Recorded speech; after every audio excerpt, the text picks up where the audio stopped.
宜兰河的水头有杂水来提供农产灌溉哦，也毋过这山是真严重。最近水利署开7000多万要来补强相关的设施，有环保团体佮议员就质疑讲，这卖工程根本无法度改善，是浪费钱尔。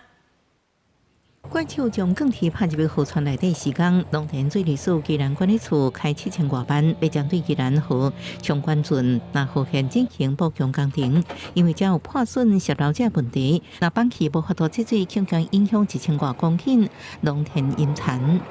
啊，毋过水尾出水口无够宽，和水头河段塌个真严重。公家做真侪年清水护花拢在地土内底，就算1号分数每年拢开钱疏准，问题也是真严重。地方政府希望因改起做活动小水门，或者是改起做树林坝，都互因增加河川流动来解决它的问题。那其实最佳的解决方案其实是做一个活动的坝体，就是一般我们有2种做法，一种叫倒浮堰哦，那一种就是可以调整那个高层的橡皮坝哦。本来是阮建议讲橡皮坝，好找钱遐几个亿无要紧啊。你做一个大的挡门，水做大水抽起来了后，遐沙导致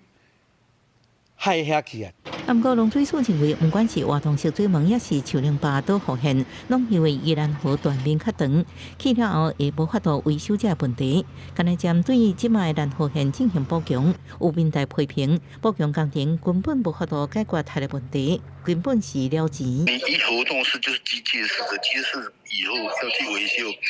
没有办法，因为宜兰河的断面很长。农水署表示，即卖补强了后，除了用更较稳定提供农业用水，也解决水头塌沙的问题。规工程按算明年1月完成。记者综合报道。